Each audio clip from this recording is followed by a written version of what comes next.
Oh, I didn't know I was recording. I hit the record button when I didn't think about it.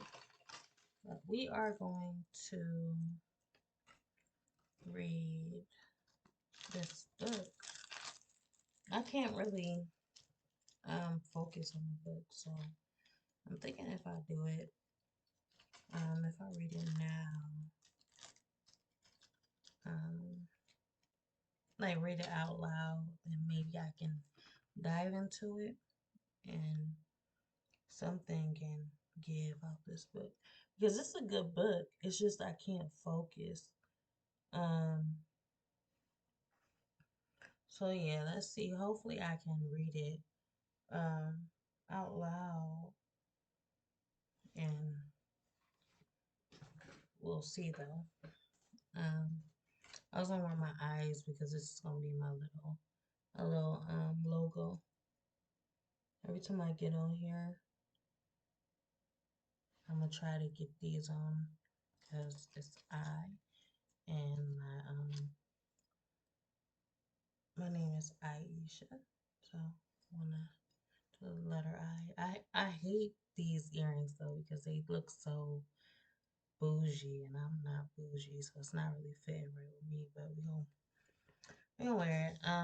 This book is Alice Hoffman, Here on Earth. This is what the book looks like. But the it seems like a good book. Like I like the title. Um, but I just can't seem to focus. It's a fiction book, so it's not real.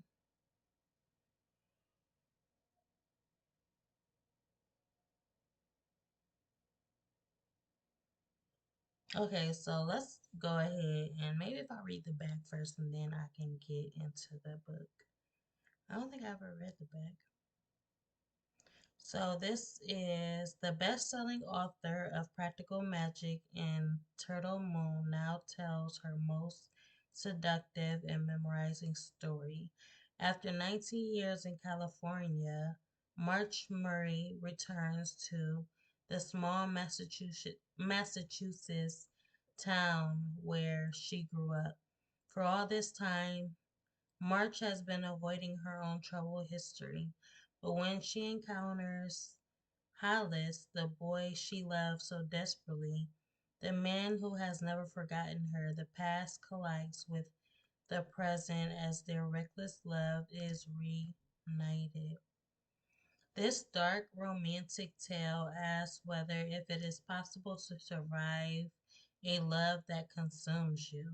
The answers that March Mary discovers are both heartbreaking and wise, as complex as they are devastating. For in heaven and in our dreams, love is simple and glorious, but it is something altogether different here on earth. See, that's what I was not expecting. I was expecting a book about the earth, you know. I wasn't expecting a whole little love story, but I guess it kind of captured my attention when it says love is simple and glorious, but it is something altogether different here on earth. Basically, they're trying to explain a different perspective about love. Um, I guess teach a little something about love and how it differs but into comparison of what, what are they comparing it to? Where else is love? Where else is love but here on earth with with human beings? Um, so that would be my question going into it. Maybe that can kind of get catch me. um, that can be some type of catch to hook me to this book by asking the question first. I never did that before. Yeah, asking the question first. So heartbreaking and wise, as complex as they are devastating. For in love, for in heaven and in our dreams, love is simple and glorious. Okay, so it's in comparison to heaven and in our dreams.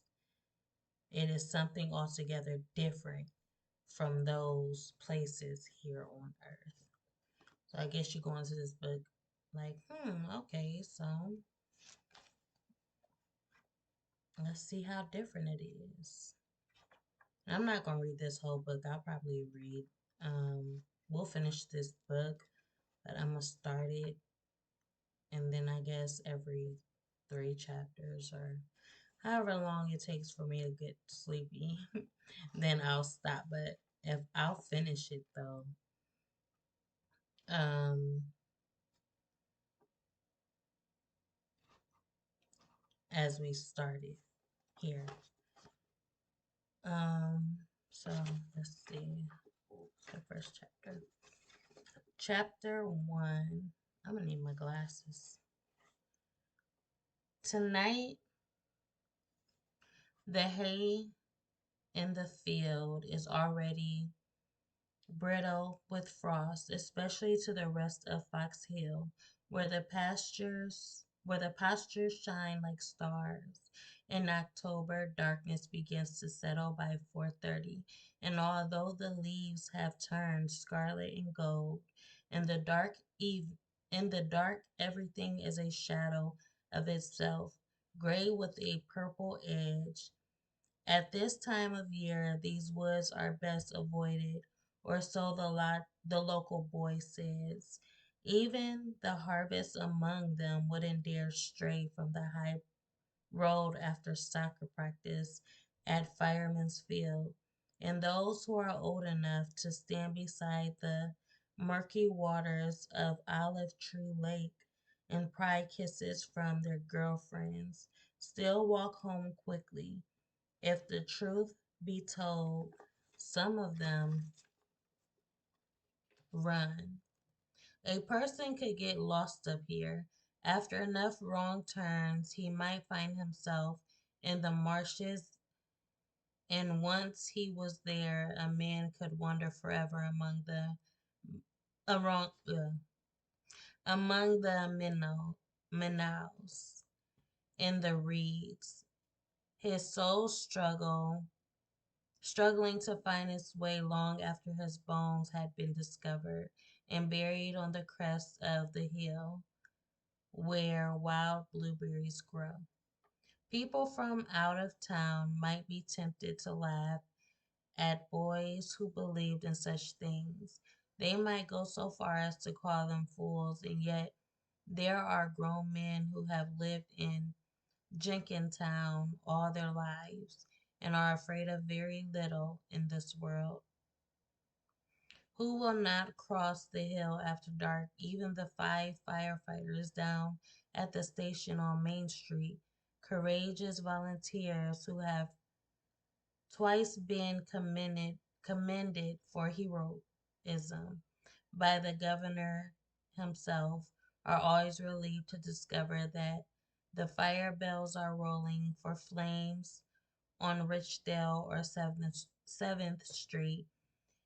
Any location that's not the full that's not the hill is one worth getting too fast. Okay, so far this is a small town, and they are dependent on this one fireplace that in the station um down the street, in a city and stuff. Now we would be, so this is more of back in the day. They rely on the firefighters more, so now we rely on like policemen. We have many other resources, but back then they only could rely on, you know, the sheriff or a firefighter. Um, that's the thing. This author wonders, like she wonders. You can tell she wonders so much in her in her mind, you know. It's like so many it's the little things. It just seemed like she's everywhere, but at the same time, it's all um relating to one subject, but it's hard to freaking but I guess it's always the beginning of books that just makes you feel like you can't attach yourself to it, you know, can't completely comprehend it until like the middle, like, oh, okay, now, but yeah, the first I want to get into it when I first pick up a book and I want to and read it, I want to jump right into it, you know. I shouldn't have to just warm up to the book and then figure out if I like it. So yeah, that's what I want to do. At this time of the year, these was her. Okay, so she was talking about the location where she at, the firefighters, and just explaining her scenery. Um,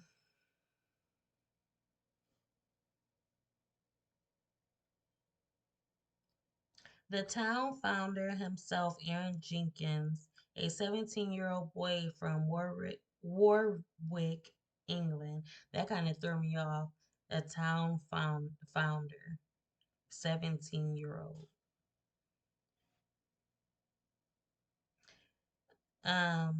Yeah, I was just pointing out the fact that he's so young.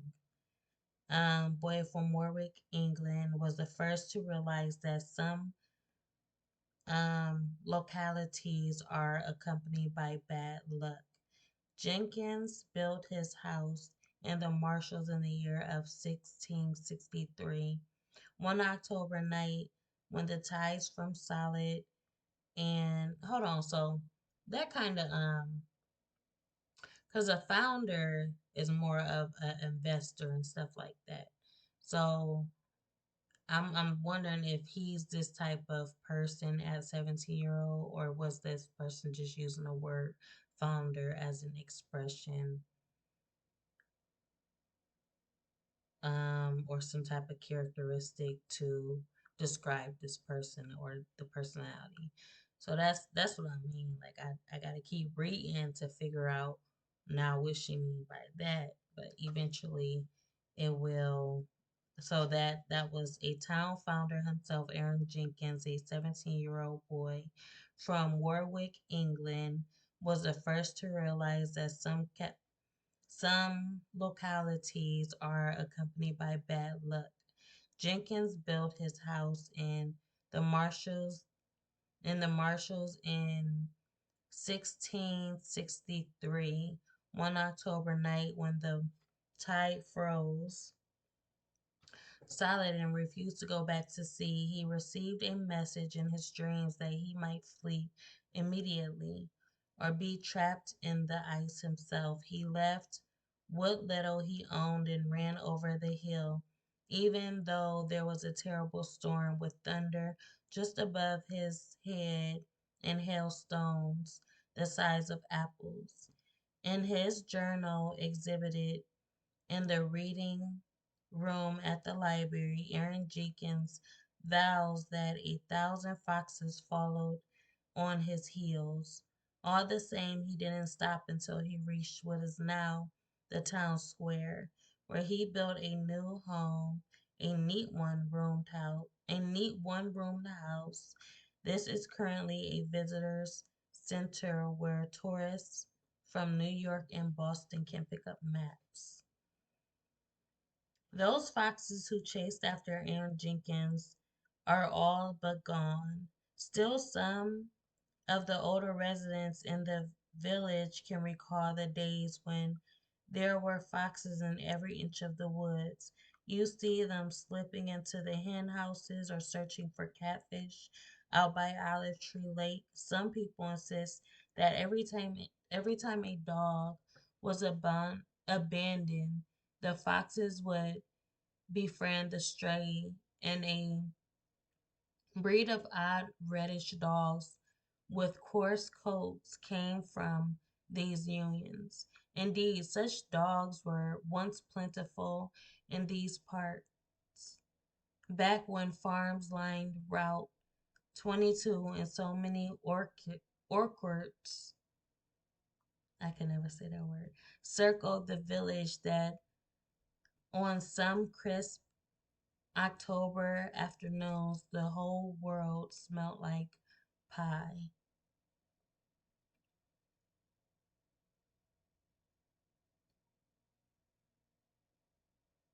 See how she kind of leans off? She's just, it's like, what are you talking about now? That's what I'm talking about.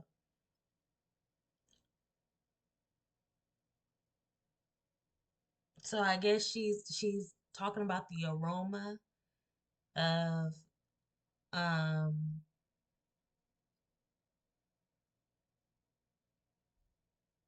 of the village itself.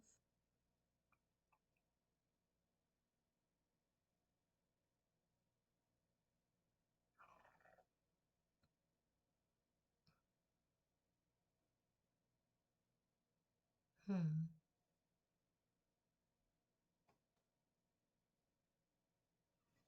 Abandon the foxes and befriend stray and a breed of reddish dogs with coarse coat. She's talking about the orchids, orchids, orchids. I think that's how you pronounce it. Um, but there are. I thought that was a flower. That's the thing. All right, so let's see because I'm pretty sure that's a flower. And she's saying maybe she's talking about the what the flower looks like, kind of maybe um enlightens her, inspires her to the point where she can form this.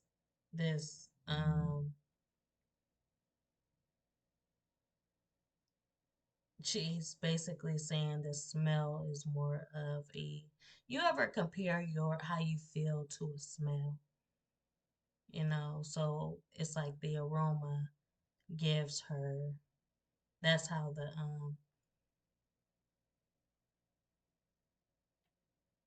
that's what the flower remind her of. But at the same time, that's how she feels towards the village as well.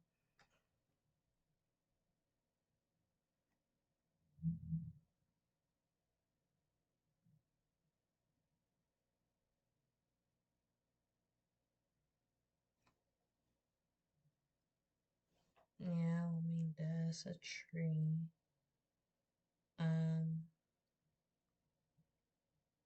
I'm trying to see what kind of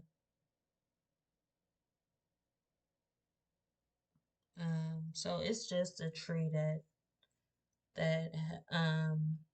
it can be, it can produce nuts, fruit, shrubs, berries, so those type of trees. And this kind of, so it's kind of good to have some type of visual. Like if you can't visual, it's hard trying to visualize what's going on. You just take little pieces and put those together and it gives you some type of insight to what's going on. um all right, so where were we? 25 years ago, there were still hundreds of foxes in the woods. They would gather and raise their voices every evening at twilight. At such a regular hour, people in the village could set their watches by the sound. Then, one dreadful season, the hunting ban was lifted and people went crazy. They'd shoot at anything that moved. Most folks still regret what went on. They truly do. For one thing, the rabbits in the parks are now so fearless you're likely to see them sitting on the steps to the library right in the middle of the day. You'll catch them in your garden helping themselves to your finest lettuce and beans. You'll spy them in the parking lot behind the hardware store, comfortable as can be on a hot afternoon, resting in the shadow left by your car. They're pests, there's no doubt about that. And even the most gracious ladies on the library committee find themselves setting out poison every now and then. Dang,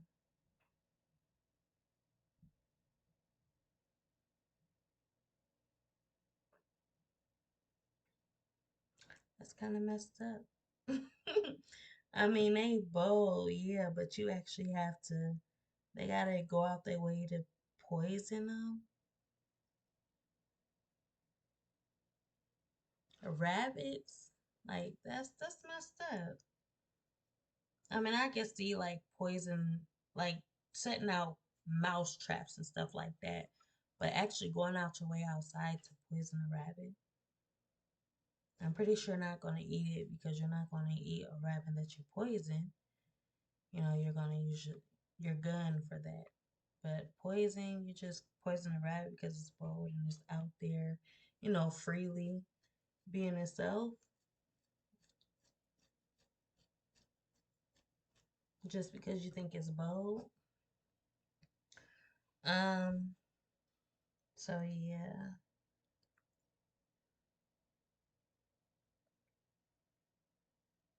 There are so many rabbits along the back of the road to Fox Hill that even cautious drivers risk running over one. This, of course, is the supply. One more reasons to avoid the hill. March Murray, who was raised here, agrees that it's best to stay away, and she has done exactly that for 19 years. All this time, she has lived in California where the light is so lemon colored and clear, it is almost possible to forget there are other places in the world. These woods, for instance, where one could easily mistake day for night on an October afternoon. Yeah, this person is very, very detailed. She just compared her lights, her dim lights, to the street lights.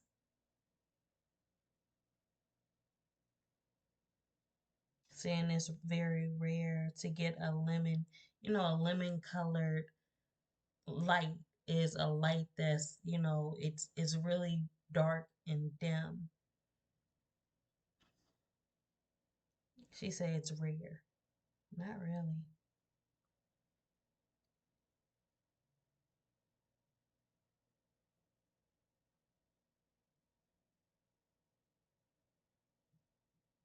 Where the light is so lemon colored and clear, it is almost possible to forget there are many places in the world. These woods, for instance, where one could easily mistake day for night.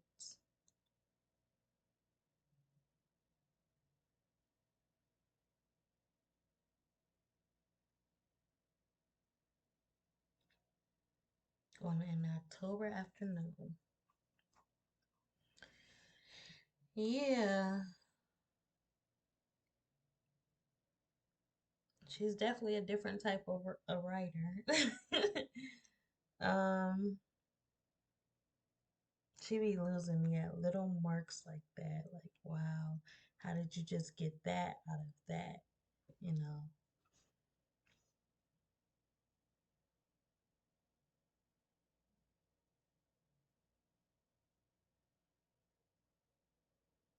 Okay, so did we finish that before I don't even think we did. So all this time she lived in California, where the lights are so lemon colored and clear, it is almost possible to forget there are places in the world, in these woods, for instance, where one could easily mistake day for night on an October afternoon, where the rain falls in such drenching sheets, no birds can take flight It is exactly such a day when the sky is the color of stone and the rain is the cold.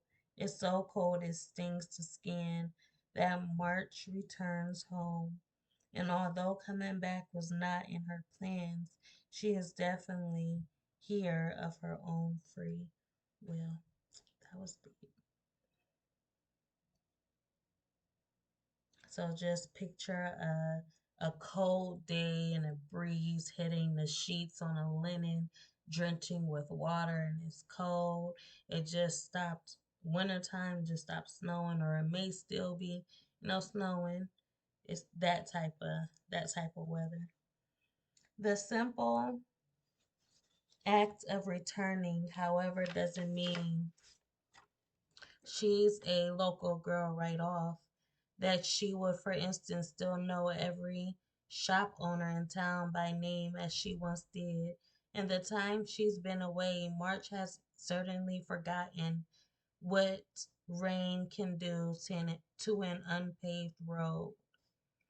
She used to walk this way every day, but the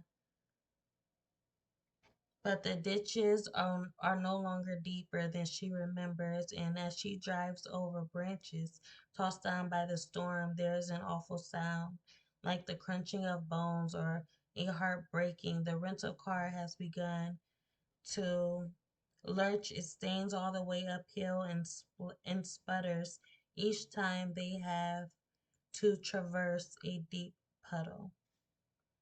We're going to get stuck, March starter Gwen announces, always the voice of doom. No, we won't, March insists. Perhaps if March hadn't been so intent on proving her point, they wouldn't have. But she steps down hard on the gas in a hurry as usual. And as soon as she does, the car shoots forward into the deepest ditch of all, where it sinks, then stalls out. She kind of okay, so it's kind of like they was in a car ride the whole time. So see, she didn't say that at first. That's what I missed out on. So she didn't say she was in the car. It's basically she's just giving a visual. So she's a passenger looking out the window, just explaining every detail of what's going on outside while they're driving in the car. I used to do that a lot when I was younger. That's why I used to love traveling with my family, because I would just sit there, listen to music and watch, just look outside the window and just watch everything pass by, as if I was out there with nature, just visualizing myself singing out there and just visualizing different things in my mind.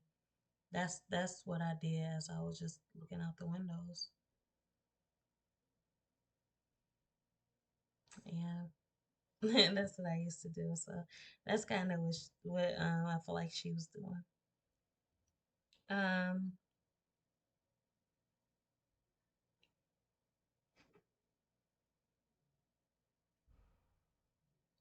Gwen lets out a groan.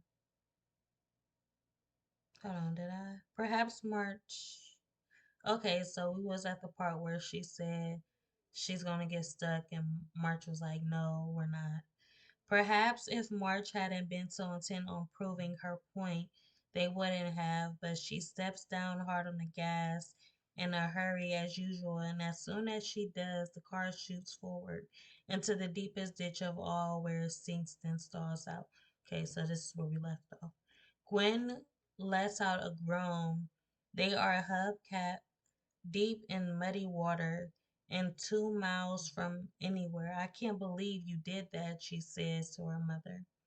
Gwen is 15 and has recently chopped off most of her hair and dyed it black. She's pretty anyway, in spite of all her sabotage.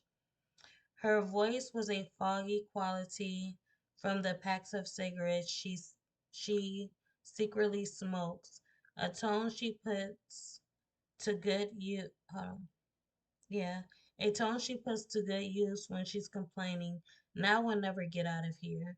March can feel her nerves frayed down to dust. They've been traveling since dawn from San Francisco to to Logan, then up from Boston in the rental car. Their last stop to see the arrangements at the funeral parlor has just about done it in when had done her in. When March gets a glimpse of herself in the rearview mirror, she frowns. Worse than usual, she has always had very little appreciation for what others might consider her best features. Her generous mouth, her dark eyes, her thick hair, which she has colored for years to hide the white streaks which appeared when she was a little more than a girl. All Marge sees when she gazes at her reflection is that she's pale and drawn and 19 years older than she was when she left. We'll get out of here, she tells her daughter. Have no fear, but when she turns the key, the engine grunts, then dies. I told you, Gwen muttered under her breath. Without the windshield wiper switched out, it's possible to see anything. The rain sounds like music from a distant planet. March leans her head back against the car seat and closes her eyes. She doesn't have to see to know that directly to her left are the fields of Guardian Farm and the stone walls where she used to balance arms out, ready for anything. She truly believed that she carried her own fate in the palm of her hand, as if destiny was nothing more than a green marble or a robin's egg, a trinket any silly girl could scoop up and keep. She believed that all you wanted you would eventually receive, and that fate was a force which worked with, not against you. Marsh tries the engine key. Come on, baby, she says. This road is not a place where she wants to be stuck. Um, I remember it in, I remember at the beginning of the book when she said that I think the author is March in those days, those early years. I think in the back of the book.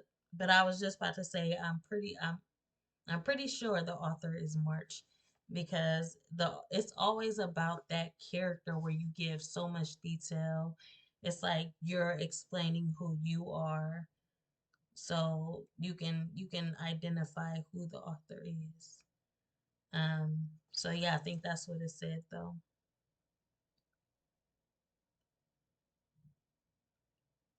Her best the best-selling author now tells her most seductive and memorizing stories. So yeah, this is about her. That's the thing about nonfiction books. I mean, it's fiction, but at the same time, the characters are as real as you and me. But it's a fantasy. Everything else. Um, so where did we leave off? Dang, I don't even know where we left off. Um,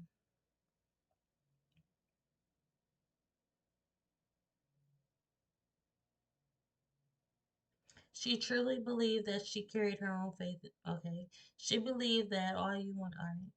So March tries the engine again. Come on, baby, she says. This road is not a place where she wants to be stuck. She knows that near she knows the nearest neighbor too well and his is a door she doesn't plan to knock upon. She pumps the gas and gives it her all. There it is at last the ignition catches. Gwen throws, my sleepy voice is starting up. Gwen throws her arms her mother's neck and for now and f- around her mother's neck and for now they both forget all the fighting they've been doing and the reasons why. March insisted on dragging Gwen along instead of leaving her at home with Richard. So a mother doesn't trust a daughter. Is that a federal offense. Exhibit A, birth control pills at the bottom of Gwen's backpack, wedged between the Kleenex and Snickers candy bar. Exhibit B, pots and rolling papers in her night table drawer. And C, of course, um the most definite evidence of all. I keep I need my glasses. I keep losing my place. Where am I at? The dreamy, the most definite evidence of all, the dreamy look on a 15-year-old girl's face. C for cause and effect. C for ceaseless trouble and for cry all night and for cool as ice to your mother no matter what or when. How could Gwen guess that March knows 15 inside out, that she knows? For instance, whatever feels worse, urgent, or unavailable to you at that age can follow you forever if you turn and run. So we was explaining, I kind of got sidetracked. Um, I got sidetracked, but we was explaining um all the ways that Gwen was um considered and an untrusted ally. Yeah. So they was talking about trust, and there were so many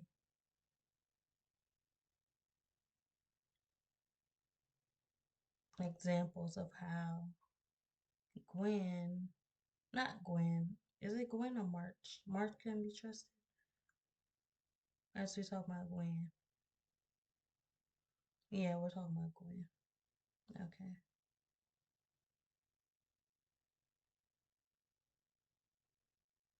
So March is the mother and Gwen is the child. All right. So March wasn't the one in the back seat. So the author is Gwen. I thought that was March. Okay, so March was the one talking about. See, now I got March is the one that was explaining everything in the front seat. So she was, as she was driving, she was just in a daze basically because she was explaining everything. Um, but I really thought that was Gwen though. I mean, I thought that was March. All right, so I guess we're gonna stop right there because I just got confused. Um, so yeah. Okay, so yeah, that was Gwen along instead of leaving her daughter at home.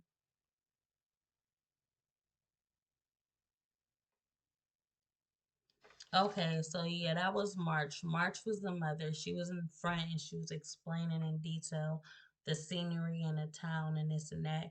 And Gwen was the daughter in the back seat. She explained. She said, she basically explained that Gwen was her daughter, and that's when they started talking about Gwen. But overall, we've been um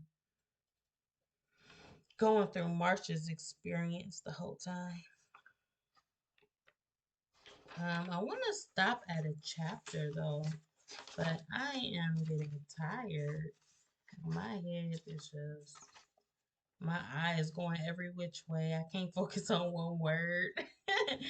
So I'm gonna just have to mark where we left off and then we'll continue from there whenever I feel like reading again. Because I can better understand this book um, reading out loud, I guess. Because I don't usually have this problem with most authors. So you know, this author right here is different. She had a different perspective, and that's why I liked the book when I picked it up. I'm like, yeah, there's something different about this book. Um, so for instance, whatever feels most urgent and unavailable to you at that age can follow you forever if you turn and run. That's where we left off. I remember reading that part. It had to be.